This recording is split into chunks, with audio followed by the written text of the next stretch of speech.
할렐루야! 오늘도 주님의 은혜를 사모하여 나오신 우리 성도님들을 예수님 안에서 사랑하고 축복합니다. 저는 오늘 예수님처럼 기도하기라는 말씀의 제목을 갖고 함께 은혜의 말씀을 나누고자 합니다. 오늘은 특별히 전도대회 선포하는 선포식이 있습니다.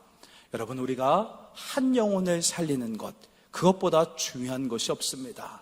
그런데 한 영혼을 살리기 위해서는 무엇이 필요하냐? 우리가 전도하는 것도 중요하죠. 그러나 전도에 앞서서 기도하는 것이 중요합니다. 예수님께서도 전도하기 전에 항상 기도의 자리를 지키셨습니다. 그렇게 기도하면서 영혼을 살리는 일을 하셨을 때 많은 사역의 열매를 맺었습니다. 그래서 우리가 먼저 한 주간 한 영혼을 살리기 위한 특별 새벽 기도회를 하면서 영혼을 놓고 기도하는 그런 시간들을 가지려고 합니다. 온 성도들이 함께 우리가 이렇게 지금까지 기도한 것이 결실 맺을 수 있도록 우리가 함께 기도의 자리에 동참해 주시기를 바랍니다. 아멘? 네, 아멘. 네, 그렇습니다. 제가요, 논산훈련소에 벌써 오래됐습니다. 25년도 더 넘은 것 같습니다. 오래전에 이제 입대를 하고 논산훈련소에 입대를 했었는데 그 훈련소에서 여러 가지 훈련을 받았는데 제일 힘들었던 훈련이 있었습니다. 어떤 훈련이었을까요? 네, 맞습니다. 우리 집사님이 군대도 안 갔다 왔는데 너무 잘하시는 것 같아요. 남편한테 들은 것 같습니다. 여러분, 화생방 훈련이 제가 경험했던 훈련 중에 가장 힘들고 어려웠습니다. 왜냐하면 이게 딱 처음에는 그 방독면을 쓰고 화생방 그 가스실로 이제 들어갑니다. 그리고 이제 깨스 하면서 그 방독면을 벗으라고 조교가 이렇게 명령을 내립니다. 그러면 벗으면 거기서 눈물, 콧물, 가래 막 쏟아 나오고 숨을 못 쉴 것 같으니까 어떤 사람은 진짜 조교를 한 대 치고 문을 박차고 나오는 훈련생도 있었습니다.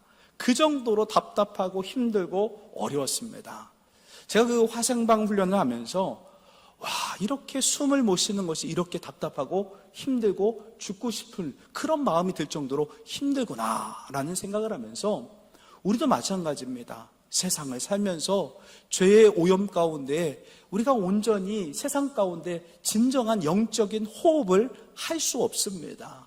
새벽 미명에 예수님께서 기도하셨던 것처럼 새벽을 깨우며 기도의 자리에서 맑은 공기를 마시듯이 주님으로부터 힘을 얻고 위로를 얻고 새 소망을 얻어야 우리가 진정으로 살아갈 수 있는 힘과 능력이 생기지 않을까 생각을 해봅니다. 이번 한 주간 새벽을 깨우며 우리가 기도하는 일에 힘써 주시기를 예수님의 이름으로 축원합니다. 우리는요, 기도가 중요하다는 거 잘 알고 있지만 우리가 기도하지 못할 때가 더 많이 있습니다. 왜냐하면 이 땅을 살아가면서 일도 해야 되고 참 많은 일들이 많기 때문에 그 일들을 감당하기 때문에 참 기도하는 시간을 갖는 것이 어렵기만 합니다. 바쁜 일상을 살아가다 보면 기도를 쉬게 될 때가 많이 있습니다. 예수님은요, 사역이 바쁘셨지만 기도 생활을 쉬는 법이 없었습니다. 기도의 모범이 되셨던 예수님의 그 기도 생활을 함께 오늘 본문을 통해서 알아가는 그런 시간을 갖고자 합니다.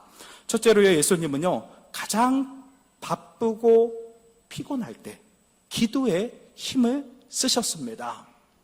오늘 본문 32절로 33절 말씀 우리 함께 읽어봤으면 좋겠습니다. 본문 32절로 33절 말씀 읽겠습니다. 시작. 저물어 해질 때에 모든 병자와 귀신 들린 자를 예수께 데려오니 온 동네가 그 문 앞에 모였더라. 아멘. 예수님께서는 이렇게 병든 자, 또 귀신 들린 자 모두 치료를 해주시면서 온 갈릴리, 온 사방에 예수에 대한 소문으로 가득하게 퍼졌습니다. 예수님이 가는 곳곳마다 병자들과 귀신 들린 자들이 그렇게 회복되는 일들이 일어났습니다. 그러니까 병든 자, 귀신 들린 자는 예수님이 여기 계시다 하면 다 모여들기 시작했던 겁니다. 예수님이 베드로의 집에 있다는 그 소식을 사람들이 듣자 온 동네 사람들이 다 베드로 문 앞에 모여들기 시작했습니다. 아침부터 예수님은요, 회당에 들어가 가르치셨고, 그리고 또 귀신 들린 자들을 내쫓으셨고, 그리고 베드로의 집에 가서 열병으로 앓고 있었던 베드로의 장모를 살려주셨습니다. 또 날이 저물 때 이 소문을 듣고 사람들이 베드로 그 집 문 앞으로 다 몰려들기 시작했습니다. 병든 자, 또 귀신 들린 자, 모두 다 예수님께 찾아왔던 겁니다. 주님은요, 그들을 그냥 내보내지 않으시고 정성껏 그들을 치료해 주셨고 귀신도 다 내쫓아 주셨습니다. 아마 예수님께서 그 사역을 밤늦게까지 했을 것이고 육신은 굉장히 피로하고 힘들고 어려운 상황이었을 겁니다. 그런데도 예수님은요, 다음날 새벽, 아직 밝기도 전 새벽 미명에 한적한 곳으로 가셔서 기도하신 것을 우리는 주목할 필요가 있습니다.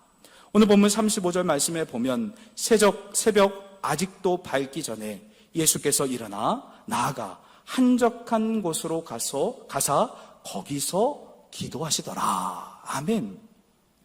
오늘 보면 35절 말씀을 보면서 이런 생각을 하는 사람들도 있을 겁니다. 예수님이니까, 예수님은 신이시고 예수님은 하나님이시기 때문에 아무리 바쁘고 힘들어도 기도해야 되는 것 당연한 것 아닌가라고 그렇게 생각을 할 수도 있습니다.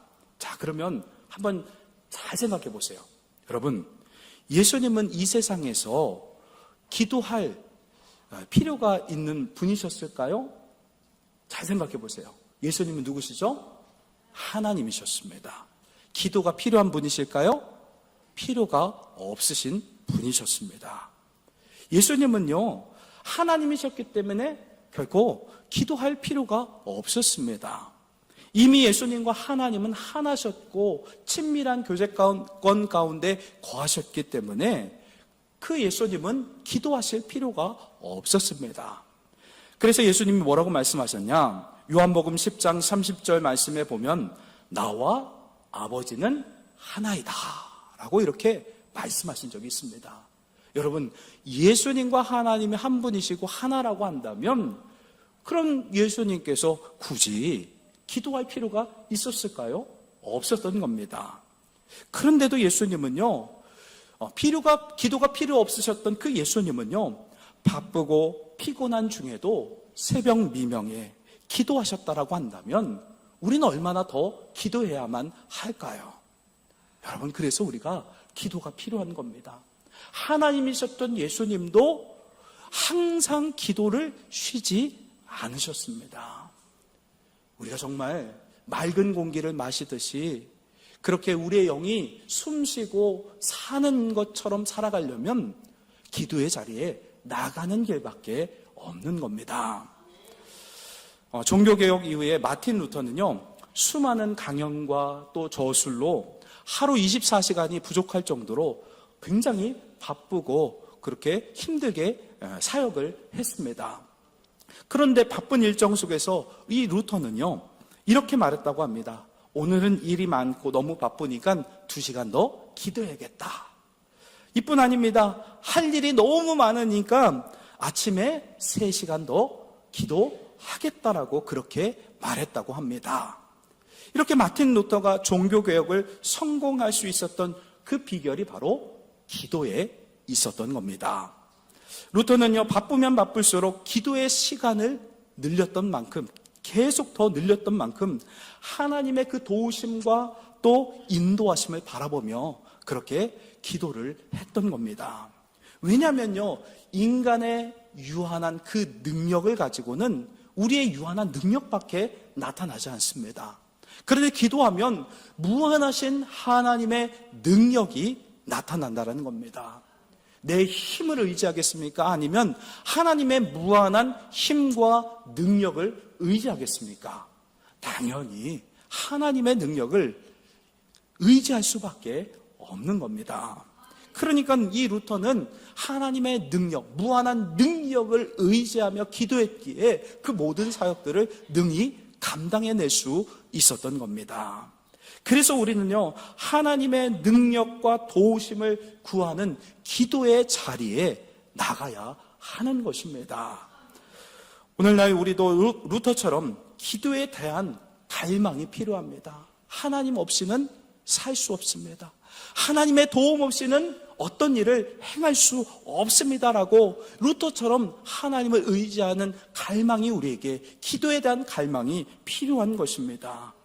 피조물인 우리가 전능하신 하나님과 교제하며 대화할 수 있는 이 기도의 특권을 우리는 놓쳐서는 안 됩니다. 예수님은 항상 바쁘고 피곤했지만 새벽에 하나님 아버지와 대화를 하면서 하루를 시작했습니다. 여러분, 새벽 기도의 시초는 누구라고요? 예수님이셨습니다. 우리가 힘들게 기도하는 새벽 시간이 바로 예수님이 기도한 시간이었습니다. 이처럼 성경적인 기도는요, 하루의 시작을 하나님과 교제하는 기도로 시작해야만 한다는 것입니다. 그리고 정해진 시간에 한적한 곳에서 기도하는 것이 중요합니다. 예수님께서 한적한 곳에서 기도하신 것은요, 누구에게도 방해받지 않고 기도를 최우선순위로 두면 기도를 포기하지 않으셨던 겁니다. 쉬지 않고 어떤 사람들의 방해도 받지 않고 하나님의 그 품 안에서 함께 연합하여 영혼을 살리고자 그렇게 기도를 하셨던 겁니다. 예수님께서 끊임없이 기도하셨던 것은 모든 사역의 그 힘이, 근원이 바로 기도로부터 나왔기 때문입니다. 우리도 예수님처럼 하나님과 친밀하고 가까워지려는 이 갈망이 우리 안에 있는지 다시금 우리 자신을 점검해 볼 필요가 있습니다. 여러분, 여러분의 자리는 지금 어디에 있습니까? 어디에 있습니까? 어디에 우리의 자리를 두고 있습니까? 예수님처럼 한적한 기도의 자리로 나가야 합니다. 여러분, 아무리 바쁘고 피곤해도 주님의 은혜를 받으면요, 힘이 생기면요, 우리의 힘이 아닌 주님의 힘으로 기쁘게 감당해 나갈 수 있습니다.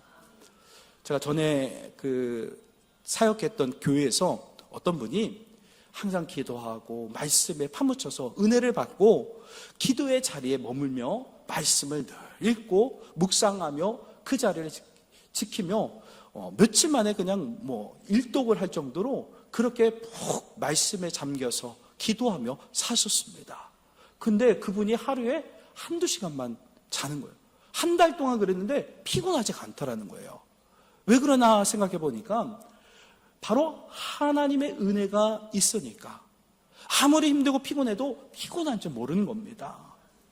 여러분, 모세가 40주 40야를 하나님과 그렇게 교제하면서 먹지 않고 오직 하나님의 말씀만 받았는데 그가 건강할 수 있었고 얼굴에서 빛이 날 수 있었던 것도 다 하나님의 은혜가 그에게 임했기 때문인 것입니다. 여러분, 그러니까 바쁘고 힘들어도요, 주님의 은혜를 받고 또 주님의 은혜로 능력으로 채워지게 되면 우린 모든 것을 감당할 수 있는 힘과 능력을 얻게 되는 것입니다. 하나님을 전적으로 의지하는 기도가 우리에게 꼭 필요한 것입니다. 둘째로요, 예수님께서 기도하신 중심 내용이 바로 영혼을 살리는 기도를 하셨습니다. 영혼 구원을 위해서 기도하셨다라는 겁니다. 오늘 본문 36절에서 38절 말씀 한 목소리로 함께 합독하도록 하겠습니다. 본문 36절에서 38절 말씀 함께 읽겠습니다. 시작. 시몬과 및 그와 함께 있는 자들이 예수의 뒤를 따라가 만나서 이르되 모든 사람이 주를 찾나이다. 이르시되 우리가 다른 가까운 마을들로 가자. 거기서도 전도하리니 내가 이를 위하여 왔노라 하시고. 아멘. 예수님께서 이렇게 피곤한 몸을 이끌고 새벽 미명에 기도하실 때 제자들이 뒤를 졸졸 따라와서 예수님께 이렇게 말합니다. 예수님, 모든 사람이 예수님을 찾고 있습니다. 이렇게 예수님의 인기는 하늘을 찔렀지만 예수님의 대답은 의외의 대답이었습니다. 우리가 다른 가까운 마을들로 가자. 거기서도 전도하리니 내가 이를 위하여 왔노라. 아멘. 예수님께서 이 세상에 오신 이유와 그 목적이 바로 전도하러 왔다라고 이렇게 말씀하고 있습니다. 예수님께서 바쁘고 피곤한 가운데서도 새벽 미명에 기도하셨던 그 이유도, 기도하실 필요가 없으신 그 예수님께서 기도하셨던 그 이유도 영혼을 구원하고 살리려는 그 기도를 하나님 앞에 올려드렸다는 것을 우리는 유추해 볼 수 있는 것입니다. 그러니까 전도보다도 뭐가 더 필요한 것입니까? 기도가 더 필요한 거예요. 기도하지 않고 전도하는 것은 있을 수 없습니다. 그래서 우리가 한 영혼을 살리기 위해서 특별 새벽 기도에 한 주간, 우리 중직자분들 이번 주 아무리 바쁘고 힘들어도요, 한 번 이상은 꼭 특별 새벽 기도에 참여하시길 바랍니다. 그렇게 함께 연합하여 기도할 때 생명의 역사들이 일어나게 될 줄 믿습니다. 저 혼자만 기도하면요, 한 명밖에 영혼이 오지 못하지만 우리 교회 온 성도들이 하면 무수한 영혼들이 우리 교회를 가득 메우게 될 줄 믿습니다. 그 은혜의 역사를 우리가 함께 동참하면서 해야지 하나님의 역사들을 우리가 함께 기뻐하며 영광 올려 드릴 수 있게 되는 것입니다. 예수님은요, 가장 중요한 살리는 그 사명을 놓치지 않기 위해서 하나님의 뜻을 따라서 기도의 자리에서 열심을 품고 한 영혼을 살리기 위해 기도하셨습니다.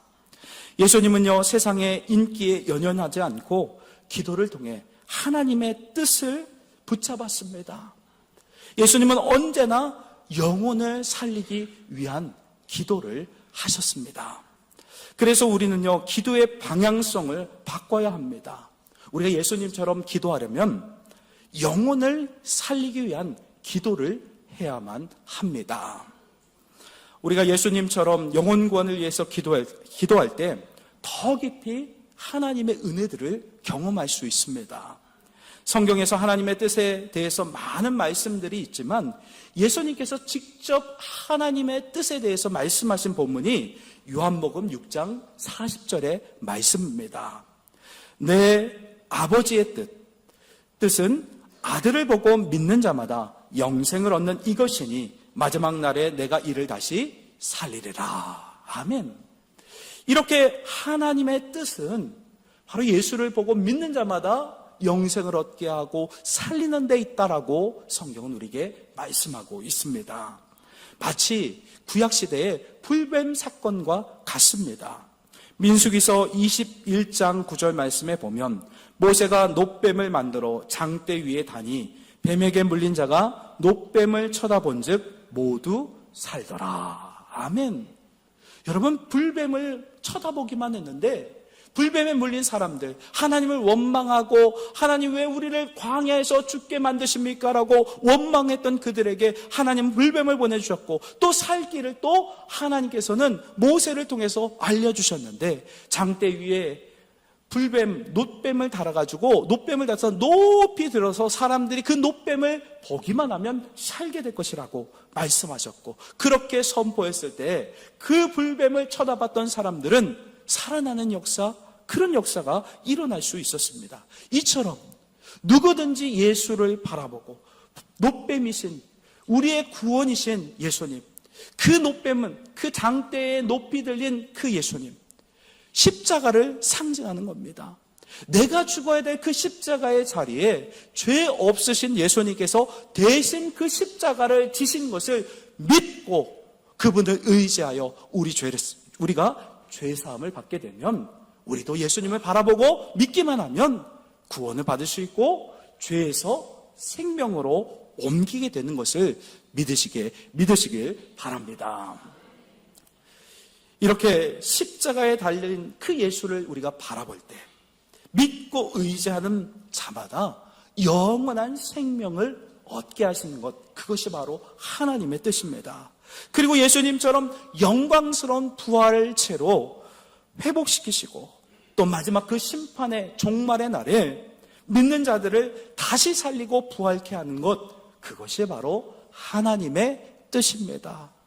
그러니까 뭡니까? 우리를 살리는 것이 우리 하나님 아버지의 뜻이라는 겁니다.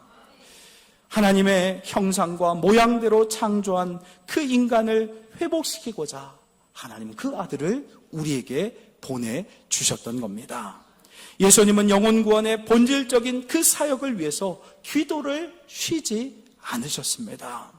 그래서 예수님처럼 기도하면 할수록 하나님의 뜻이 무엇인지 깊이 깨달을 수 있게 됩니다. 기도하면 할수록 우리 주님이 나를 살리려고 오셨구나. 그리고 그 일을 위해서 우리를 부르시고 사명을 주시고 너희도 나와 같이 이렇게 거저 사랑을 받았으니까 거저 사랑을 나눠주라고 말씀하시면서 만민에게 복음을 증거하라고 말씀하시면서 우리에게 명령하셨던 겁니다.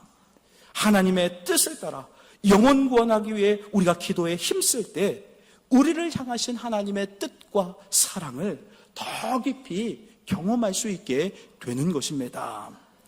예수님은요, 기도한 대로 실천에 옮기는 삶을 살아가셨습니다. 예수님처럼 기도하기 위해서는요, 기도의 삶이 우리 삶으로 나타나야 합니다. 기도한 대로 살아야 한다는 것이죠. 여러분, 뭔가 필요할 때, 그리고 또 급할 때 간절히 구하는 초보적인 기도에 우리가 머물러서는 안 됩니다. 우리의 기도가 좀 성숙해져야 합니다. 나만을 위한 기도에서 너와 우리를 위한, 이 지역을 위한 기도로 우리의 기도가 확장되어야 합니다. 왜냐하면 보면 예수님의 기도는 점점점 확장되고 있습니다. 그래서 성경에 보면 예루살렘과 온 유대와 사마리아와 땅끝까지 이르러 내 증인이 되리라. 그렇게 말씀하신 겁니다. 이렇게 우리의 기도는 계속해서 넓어져야 합니다. 우리 안에만 갇혀 있으면 안 되는 것입니다. 예수님의 기도는 바로 예수님뿐만 아니라 예수님은 자기를 위해서 기도하신 적이 없어요. 오로지 한 영혼, 온 유대 지역과 온 이방 지역의 구원을 위해서 기도하셨습니다.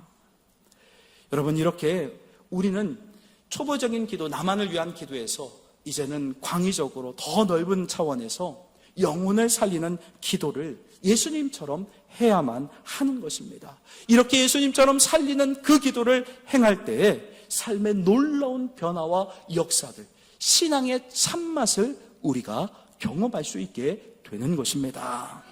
새벽 미명에 기도하신 후 예수님께서는요, 가장 먼저 한센병 환자를 만나주셨습니다.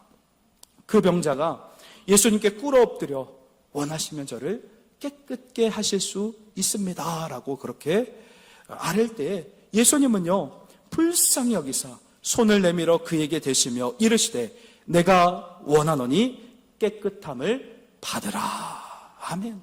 내가 원하노니 깨끗함을 받으라 라고 하면서 한센병 환자에게 손을 대시며 사랑의 손길을 내어주시면서 그 한센병 환자를 고쳐주셨습니다. 이렇게 예수님은요, 기도한 대로, 새벽 매명에 기도한 대로 한 영혼을 살리기 위해서 육체적인 질병만 치료한 것이 아니라 영적인 질병, 마음의 질병, 응어리진 그 마음의 한을 풀어가시면서 만져주시면서 사랑의 터치로 그 생명, 한센병 환자를 고쳐주셨던 겁니다. 여러분, 전도자는 이런 거예요. 사랑의 손길로 죽어가는 영혼들의 마음을 헤아리며 보듬어 주면서 그들을 주님께로 인도하는 것이 바로 주님의 모습대로 기도하는 삶인 것입니다. 사랑하는 성도 여러분, 말씀을 마무리하겠습니다. 우리의 기도가 내가 원하는 것을 구하는 이 초보적인 기도에 머물러서는 안 됩니다. 하나님의 뜻을 따라서 예수님처럼 사랑으로 사람을 살리는 그런 기도 생활을 하시길 바랍니다. 전도대회 선포식을 맞이해서 예수님처럼 사랑으로 영혼을 살리기 위해서 기도하고, 또 우리가 기도한 대로 그 한 영혼에게 찾아가서 예수의 생명을 나눠주는 그런 모든 성도님들 다 되시기를 예수님의 이름으로 축원합니다. 축원합니다. 기도하겠습니다.